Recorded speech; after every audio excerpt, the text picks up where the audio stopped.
1 रुपया खर्च नहीं होता।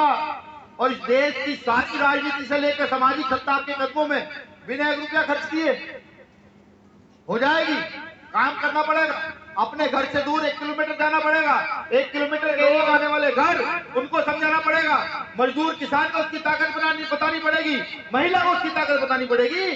चंद सालों में इस देश की सत्ता तुम्हारे कदमों में होगी, चंद सालों में। लेकिन अफसोस करेगा कौन? कौन करेगा? साहब काशीराम साहब ने इस देश के अंदर जूता काटने वाले को, सब्जी बेचने वाले को, रिक्शा चलाने वाले को विधानसभा में भेजने का काम किया साहब काशीराम साहब ने। जब वो कर सकते तो हम लोग क्यों नहीं कर सकते? हम भी तो उन्हीं की औलाद हैं, तो नहीं कर सकते।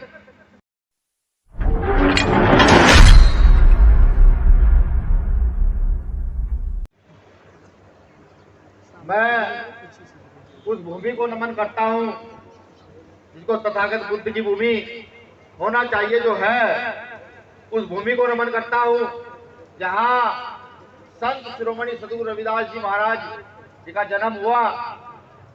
मैं बनारस की सरजमी को नमन करता हूं, मैं बनारस की भूमि को नमन करता हूं जहां भारत का एक विश्वविख्यात इतिहास उपस्थित है। जिस इतिहास से हम अनभिज्ञ तो जरूर रह सकते हैं, लेकिन उस इतिहास से हम अनभिज्ञ तो जरूर रह सकते हैं, लेकिन वो इतिहास पूरे विश्व में प्रसिद्ध है। सतगुरु रविदास महाराज की वजह से, ये बुद्ध की भूमि होने की वजह से पूरे विश्व में बनारस को जाना जाता है। मैं बनारस की सरजमी को झुककर नमन और श्रद्धा के झुककर नमन करता हूं। बहुजन समाज में जन्मे सभी संतों गुरुओं को नमन करता हूं। खास तौर से भारत की सरजमी पर जन्मे उन महापुरुषों को नमन करता हूं जिन्होंने भारत के छूतों के लिए, जिन्होंने भारत की महिलाओं के लिए, जिन्होंने भारत के उस वर्ग के लिए काम करने का काम किया जो वर्ग सदियों से छूत का जीवन यहां व्यतीत कर रहा था, जिनका जीवन जानवरों से भी बदतर रहा। उन सबके लिए जितने भी महापुरुषों ने काम करने का काम किया, उन सबको झुककर नमन करता हूं। साथियों, कोई नेता तो नहीं हूं, एक समाज का सामाजिक कार्यकर्ता हूं जो आप ही के द्वारा तैयार किया गया है, जिसको आप ही ने सिखाया, आप ही ने बताया कि क्या करना है, किस तरीके से चलना है, और अपनी इस व्यवस्था को, जो हजारों साल पुरानी व्यवस्था है,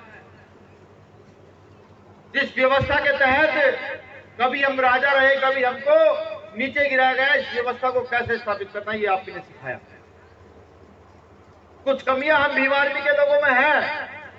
वो कमियां क्या है कि हम चटकारेदार भाषण देना नहीं जानते। मैं गर्व करता हूं अपने जिला अध्यक्षों और प्रदेश अध्यक्षों और मंडल अध्यक्षों को सुनता हूं, जिले कमेटियों को सुनता हूं। जब भी समय लगता है तो मैं फेसबुक खोलकर उनका लाइव भाषण सुनता हूं, तो मैं गर्व करता हूं उन पर कि वो चटकारेदार भाषण माननीय प्रधानमंत्री की तरह नहीं देते। वो कहते हैं, जो कुछ कहते हैं वो सच कहते हैं, जो कर पाते हैं उतना कह पाते हैं।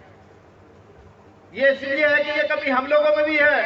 हालांकि सच कड़वा लगता है, सच जहर की तरह होता है। जब सच कहा जाता है तो सीने में एक खंजर से उतर जाता है कि भाई ये आदमी ने सच क्यों कह दिया। अब क्योंकि मैंने पहले ही कहा कि आदत से मजबूर है सच कहने की, तो सच कहते हैं। हो सकता है समाज को बातें बुरी लगे, लेकिन सच सच होता है। अगर सच पर अमल कर हम चल पड़े तो हम बड़ा परिवर्तन इस देश के अंदर कर सकते हैं। और सच क्या है कि अब से 700 साल पहले सतगुरु रविदास कहते हैं कि चाहुआ से राज में मिले सबक को छोड़ पड़े सत्संग बचे रविदास रहे प्रसन्न। ये दोहा भारत के साथ साथ जो सतगुरु महाराज को नहीं भी मानते वो भी जानते हैं, सबको पता है। लेकिन इसका मतलब मुझे लगता है, इसका मतलब सतगुरु महाराज के मानने वालों को नहीं पता। जिस राज की बात सतगुरु महाराज 700 साल पहले कर रहे हैं, उस राज को स्थापित करने में हम सब नाकामयाब हैं। बाबा साहब अम्बेडकर आते हैं, लोकतंत्र की परिभाषा आपको देकर चले जाते हैं, लोकतंत्र बताकर चले जाते हैं कि लोकतंत्र क्या है। लोकतंत्र है जिसकी जितनी संख्या बारी उसकी उतनी हिस्सेदारी, जिसकी जितनी संख्या बारी उसकी उतनी हिस्सेदारी। लेकिन हमें सोचिए, हम लोगों को सोचिए, आप खुद को सोचिए कि जितनी जनसंख्या इस देश में हमारी है, लोकतंत्र के हिसाब से अब तक इस देश में राज अछूतों का हो जाना चाहिए था। अब तक राज बहुजनों का हो जाना चाहिए। ये ताली बजाने का विषय नहीं है, ये विषय है खुद पर शर्म करने का, खुद पर लज्जित होने का। सोचिए, जिन लोगों की जनसंख्या इतनी बड़ी, जिसको संविधान में अधिकार दे दिए गए हो, वो लोग आज भी मांगने वाले हो, देने वाले ना हो, तो क्या हम लोगों को शर्म नहीं आनी चाहिए? जब हमारी किसी बेटी का रेप हो जाता है, हम सड़कों पर धक्के खाते हैं, आंदोलन करते हैं, तब जाकर मुकदमा दर्ज होता है। क्या हम लोगों को शर्म नहीं आनी चाहिए? जब हम अधिकार की आवाज उठाते तो हमारी हत्या हो जाती है। हम भीड़ के तंत्र के रूप में सड़कों पर जाम लगाते हैं, लेकिन फिर भी न्याय नहीं मिलता। क्या हम लोगों को शर्म नहीं आनी चाहिए?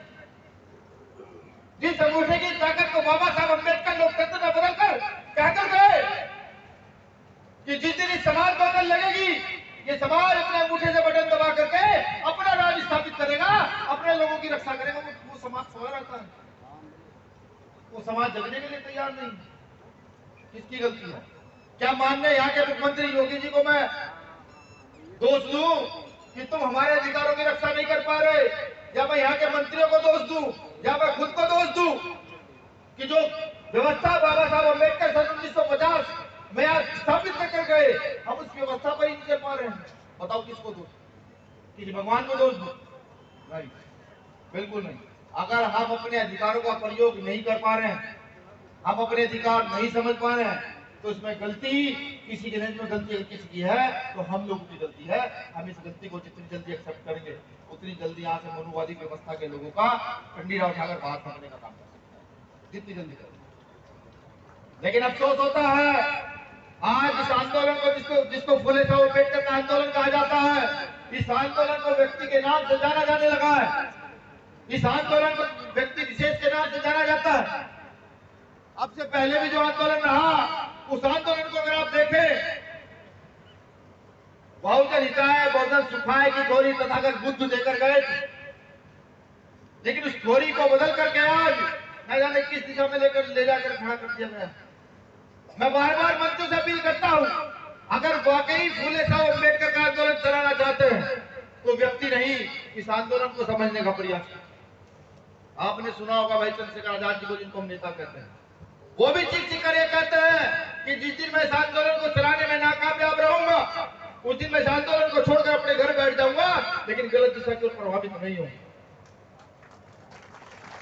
जब हमारे नेता चीख कर ये कह रहे हैं, फिर भी हम सुधरने के लिए तैयार नहीं, फिर भी हम इधर उधर भटकने के लिए तैयार हैं। कुछ मेरे साथी मुझे आकर कहते हैं कि साहब दूसरी पार्टी का व्यक्ति बहस कर रहा था। हम पूछते हैं क्या बहस कर रहा था? वो कहता है कि तुम लोगों ने विघटन पैदा कर दिया, तुम लोग आज समाज को तोड़ने पर लगे हुए हो। तो मैं कुछ चीजें बताऊंगा, गौर से सुनिएगा। मैं कुछ चीजें बताऊंगा, गौर से सुनिएगा। यहाँ पर पहला या दूसरा एमपी का चुनाव होता है, किताबों में लिखा हुआ है, मेरे शब्द नहीं है, किताबों के शब्द है। यहाँ पहला या दूसरा एमपी का चुनाव होता है, ये सही से याद नहीं। काशीराम साहब पुणे में नौकरी कर रहे होते हैं, और वहां के उस समय के नेता, जो पार्टी बाबा साहब द्वारा बनाई गई थी, उनके द्वारा सोची गई थी, उस पार्टी के नेता कांग्रेस से भाई गठबंधन करते हैं, एक सीट पर गठबंधन करते हैं। साहब काशीराम साहब तड़पते हैं और कहते हैं कि नहीं, बाबा साहब अम्बेडकर जो थ्योरी हमें देकर गए, जो हमें बता कर गए कि हम बहुजन इस देश में 85-90% है, ये कांग्रेस वाले कौन होते हैं हमें सीट देने वाले, हम इनको सीट देंगे, हम तय करेंगे हम इन्हें कितनी सीट दे सकते हैं। लेकिन नहीं माना जाता। एक सीट पर उस समय के आरपीआई के लोग फैसला कर देते हैं और बाहर निकल कर कहते हैं जो काम बाबा साहब अम्बेडकर नहीं कर पाए, वो काम हमने कर दिया। काशीराम साहब दुखी होते हैं कि हमारी इतनी बड़ी जनसंख्या, देश में लोकतंत्र, और हम एक सीट पर रोते हैं, मरते हैं, हमें शर्म आनी चाहिए। सोचिए कि जिनके पास इतनी बड़ी आबादी हो, जिनका इतना बड़ा इतिहास हो, वो दूसरों के सामने झुक जाता है। ये मैं इसलिए बता रहा हूं कि आज जो लोग तोड़ने की बात करते हैं, उनको ये समझ आ जाना चाहिए कि अगर बहुजन आंदोलन सही से चलाना है तो वैचारिक तौर पर आंदोलन को चलाना हो। उससे दुखी होकर काशीराम साहब आते हैं यहाँ उत्तर प्रदेश में, मध्य प्रदेश में, राजस्थान में, छत्तीसगढ़ में आकर के बहुजन आंदोलन खड़ा करते हैं और जाकर नागपुर में भाषण देते हैं कि जो लोग ये सोचते हैं कि फूले साहू अम्बेडकर की विचारधारा पर इस देश में शासन सत्ता स्थापित नहीं की जा सकती, मैं काशीराम, मैंने फूले साहू अम्बेडकर की विचारधारा पर भारत के सबसे बड़े सूबे के अंदर शासन सत्ता स्थापित करने का काम किया। काशीराम साहब कहते हैं महाराष्ट्र नागपुर में जाकर यूट्यूब पर बड़ा बना। अब सोचिए, बात इस चीज का है, सवाल यह है कि जिस व्यवस्था के खिलाफ हम लोग सदियों से हैं, क्या उस व्यवस्था के लोग कभी आपको राज करा पाएंगे? हाथ उठाकर बताइए, राज करा पाएंगे तो हाँ का इशारा कीजिए, नहीं करा पाएंगे तो ना का इशारा कीजिए। वो लोग राज कभी करा पाएंगे? नहीं करा पाएंगे। ये मैं बता किस ले रहा हूं, ये राजनीतिक बात नहीं है। अगर कोई ये सोच रहा हो कि ये राजनीतिक बात है तो मैं लिख कर देता हूँ, डिबेट मुझ पर कर लीजिए, राजनीतिक बात नहीं है। ये कोई बात है तो ये देश के दलित आदिवासी पिछड़ों की सामाजिक बात कि जिनके वोट के सहारे इस देश का बजट बनता हो, जिनके वोट के सहारे सड़क से उठा हुआ आदमी नेता बन जाता हो, जिसके वोट के सहारे शासन सत्ता स्थापित होती हो, वो लोग मांगने वाले निर्दय की तरफ मांगने वाले रह जाते हैं। इसलिए शुरू से ही हम लोगों के दिमाग में डाल दिया गया कि सामाजिक आंदोलन में कभी राजनीतिक चर्चा नहीं होनी चाहिए। मैं ये कहता हूँ, सामाजिक आंदोलन ही नहीं, घर में अगर सब्जी पकती हो तो महिलाओं को राजनीति के विषय में सोचना चाहिए कि हमारी शासन सत्ता स्थापित कर होगी, तब जाकर बदलाव कुछ भी काम करें, वहां राजनीतिक चर्चा, बहुजन आंदोलन की चर्चा का होना बहुत जरूरी है। वो लोग यही चाहते हैं कि हम आंदोलन की चर्चा ना करें, हमारी बेटी आंदोलन की चर्चा ना करें। जिस दिन चर्चा शुरू हुई उस दिन बदलाव इस देश में बड़े पैमाने पर हो। हम सोए हुए, हम सिर्फ बाबा साहब अम्बेडकर के जयकारे लगाने वाले लोग, हम साहब काशीराम साहब के जयकारे लगाने वाले लोग, अगर उनकी विचारधारा स्थापित करने की बात आए तो हम फेल हो जाते हैं।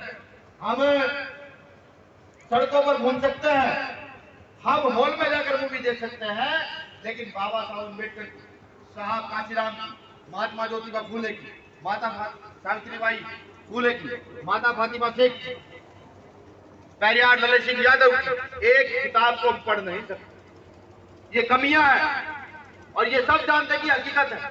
इन कमियों पर काम करना शुरू कीजिए, इन कमियों पर काम करना शुरू कीजिए। मैं जब यहाँ आया, बनारस रात रुका, तो 2000 छात्री से मेरी बात हमने पूछा क्या करना, उन्होंने कहा साहब जमीन खरीदते हैं, बेचते हैं, मकान बनाते हैं। मैंने उनको कहा कि जब कभी भीम आर्मी की सत्ता उत्तर प्रदेश या पूरे देश में स्थापित होगी तो उस समय हमें इंजीनियर ढूंढने की जरूरत नहीं पड़ेगी, सिर्फ एक आह्वान करना पड़ेगा, कौन भीम आर्मी का व्यक्ति मकान बनाना जानता है वो आ जाए। ना जाने कितने सारे अम्बेडकर भवन और स्कूलों का निर्माण इस देश में होना। समझिए, अपनी ताकत को पहचानने का काम कीजिए। कुछ साथियों ने मुझे कहा, अभी कुछ पार्टी के साथी मिलने आए, बात चल रही थी, उन्होंने कहा साहब आर्थिक स्थिति से बहुत परेशान है, बहुत परेशान है। मैंने सोचा कि मुझे लगता है कि हम जो है बाबा साहब अम्बेडकर से ज्यादा परेशान लोग नहीं। जब बाबा साहब अम्बेडकर पढ़ते होंगे तो क्या स्थिति रही होगी, कपड़े थे नहीं थे, रोटी थी नहीं थी, क्या स्थिति रही होगी। आज तो हम अच्छे से कपड़े पहने बैठे, देखिए अधिकतर सबके कपड़ों पर कलफ है। कुर्ते की आप अगर वैल्यू आंक लें मार्केट में जाकर के खूब वैल्यू होगी, यानी कि धन की कमी नहीं है। और मेरे पास तो रामबाण है, रामबाण समझते हैं, वो पहले कहते थे जो यहाँ का एक ग्रंथ है जिसको पेरियार ललित सिंह यादव ने बताया कि ये ग्रंथ सही है झूठ है, उसमें कहते थे कि वो बाण छोड़ दिया तो उस बाण से बेहतर कोई नहीं है। मेरे पास भी वही है, 1 रुपया खर्च नहीं होता और इस देश की सारी राजनीति से लेकर सामाजिक सत्ता आपके कदमों में बिना 1 रुपया खर्च किए हो जाएगी। काम करना पड़ेगा, अपने घर से दूर 1 किलोमीटर जाना पड़ेगा, 1 किलोमीटर के एरिया में आने वाले लोग, आने वाले घर, उनको समझाना पड़ेगा। मजदूर किसान को उसकी ताकत बतानी पड़ेगी, महिला को उसकी ताकत बतानी पड़ेगी। चंद सालों में इस देश की सत्ता तुम्हारे कदमों में होगी, चंद सालों में। लेकिन अफसोस करेगा कौन, कौन करेगा? साहब काशीराम साहब ने इस देश के अंदर जूता काट टाकने वाले को, सब्जी बेचने वाले को, रिक्शा चलाने वाले को विधानसभा में भेजने का काम किया साहब काशीराम साहब ने। जब वो कर सकते तो हम लोग क्यों नहीं कर सकते? हम भी तो उन्हीं की औलाद हैं, तो नहीं कर सकते। आज भीम आर्मी ने पार्टी बनाकर आप लोगों के सामने खड़ी कर दी है और साहब कहा है, चीख चीख कर कहते हैं भरे मंचों से कि जिसमें क्षमता हो विधायक बनने की वो आए, पार्टी ज्वाइन करो और विधायक बन जाए। जिसमें क्षमता हो, जिसमें क्षमता हो मुख्यमंत्री बनने की, मुख्यमंत्री बन जाए। किसी से पैसे का कोई लालच नहीं है। इसका उदाहरण भी दूंगा। अभी पूर्वांचल में एक जिला पड़ता है संत कबीर नगर, जिला पंचायत के चुनाव के बाद में वहां गया तो वहां के साथियों ने मुझे बताया साहब 14 से 20 हजार के बीच में हमने जिला पंचायत जिता दिया। इतने कम पैसों में जिला पंचायत जिता दिया। वो मंडल अध्यक्ष बैठा हुआ है, इसी ने बताया मुझे कि भैया बहुत कम पैसों में जिला पंचायत जिता दिया। हमने पूछा कैसे? कि भैया हमारी टीम लगी, भीम आर्मी की टीम लगी और हमने जाकर के गांव-गांव प्रचार किया साइकिल से, मोटरसाइकिल से, और इतने कम पैसों में जिला पंचायत जिता कर अपने घर भेज दिया। अब सोचिए कि टीम कितना बड़ा काम कर सकती है। वो बाबा साहब का नारा है, शिक्षित बनो, संगठित रहो, संघर्ष करो। ये जो इसने जिला पंचायत जिताया इतने कम पैसों में, ये बाबा साहब के नारे को साक्षी मानकर जिताया, जिसमें लिखा होता संगठित हो जाओ। संगठित होने के बाद पैसा खर्च करने की जरूरत नहीं पड़ी और विधायक भी बन सकता है। इतने कम पैसों में विधायक भी बन सकता है अगर आपका संगठन निर्माण मजबूत है तो। संगठन निर्माण मजबूत कब होगा? जब आप संगठन निर्माण करने वाले लोगों को पढ़ोगे, जब आप साहब काशीराम, बाबा साहब अम्बेडकर, महात्मा ज्योतिबा फुले साहब को पढ़ना शुरू करोगे तो संगठन निर्माण की ताकत आप लोगों को आ जाएगी। संगठन निर्माण कैसे होता है ये हम नहीं करते हैं। जो हमें करना चाहिए वो नहीं करते हैं। सुनिए, अब इस देश के दलित आदिवासी को टीवी और बीबी में रहने की आदत होनी चाहिए। उसको टीवी और बीबी के साथ रहने का भी अधिकार नहीं है। अगर ये भूल गए हो, वो जूता भूल गए हो हमारे बाप दादाओं के सिर पर कभी रखा गया था, वो जूता भूल गए हो तो जूते को याद करो, करो याद। आज इस देश में प्राइवेटीकरण किया जा रहा है लगातार। Railway private, BSNL private, airlines private, सब चीजें प्राइवेट की जा रही। जानते क्यों? वो जो भीख का टुकड़ा में आरक्षण के रूप में मिला उसको छीनना चाहते हैं। बाबा साहब अम्बेडकर आरक्षण नहीं देना चाहते थे, ये अगर भ्रम हो तो इसको निकालिएगा। बाबा साहब अम्बेडकर आरक्षण नहीं देना चाहते थे। बाबा साहब अम्बेडकर तो 2 वोट का अधिकार इस देश के दलित आदिवासियों को दे करके जाना चाहते हैं। तो लोग आज आरक्षण के ऊपर ठीकरा पूछते, जाकर सवाल तो पूछो उनसे। बैठो अपने जिलों की डिबेट में, बैठो गली चौकर पंचायतों पर, पूछो उनसे कि आरक्षण तो हम खुद नहीं चाहते, हमें तो हमारा पुराना 2 वोट का अधिकार है, तो आरक्षण तुम लिखाओ, हमें कोई फर्क नहीं पड़ता, जाकर। लेकिन नहीं करते काम। हम अपने आंदोलन को नहीं पढ़ते, हम दूसरे के आंदोलन को सीखने चले हैं और लड़ाई की बात करते हैं। लगातार मंचों के माध्यम से, माइक के माध्यम से दूसरों को कोसते हैं। गलत कौन है? वो या हम गलत हुए ना। जिनके पास असीम ताकत, जिनके पास बुद्ध जैसे महापुरुष, जिनके पास सतगुरु रैदास नानक कबीर जैसे गुरु, जिनके साथ बाबा साहब अम्बेडकर, महात्मा ज्योतिबा फुले ऐसे महानायक, वो लोग दूसरों के आंदोलन पर चलने का काम करते हैं। इसलिए मैं लिख कर देता हूं, जितने लोग यहाँ बैठे हैं, ये बनारस है, मनुवाद की सबसे बड़ा गढ़ यहाँ कहीं है तो बनारस है भारत के अंदर, और यहीं से प्रधानमंत्री जीत कर गए हैं। जितने लोग यहाँ बैठे हैं, इसके 20% लोग बनारस में काम करना शुरू कर दे तो यहाँ मनुवादी व्यवस्था को जड़ से उखाड़ फेंकेंगे। जितने लोग यहाँ बैठे हैं इतने लोग, ये सदगुरु रविदास जी की जन्मस्थली है। इसका नाम कुछ होना चाहिए तो इसका नाम रविदास नगर होना चाहिए, लेकिन नहीं होगा। कौन उठाएगा आवाज, कौन करेगा बात? उस नारे को याद करो, जिसकी जितनी संख्या बारी उसकी इतनी हिस्सेदारी। जब आप अपनी ताकत, अपनी सत्ता स्थापित कर देंगे तो ये बीजेपी आरएसएस के लोग क्या नाम बदलते फिरते हैं। आप नाम बदल नहीं सकता क्षमता में सबसे ज्यादा, लेकिन काम कौन करेगा? आपस के मतभेद, लड़ाई, टूट फूट से ही फर्क, टूट फूट से फुर्सत मेरे समाज को नहीं है। तो मैं तो अपील करता हूं, मैं अपनी बहनों से अपील करता हूं, भाइयों से अपील करता हूं कि सिर्फ सड़क पर आंदोलन करने से किसी को नौकरी नहीं दी जा सकती, रोजगार नहीं दिया जा सकता, महंगाई कम नहीं की जा सकती। सिर्फ आंदोलन करने से इस देश की सेवा नहीं की जा सकती। अगर इस देश में महंगाई कम करना चाहते हो, इस देश में नौकरी देना चाहते हो, तो अपने लोगों को, जो लोग आपके बीच काम करते हैं, उनको विधानसभा और संसद में भेजने की तैयारी आप लोग शुरू कर दीजिए।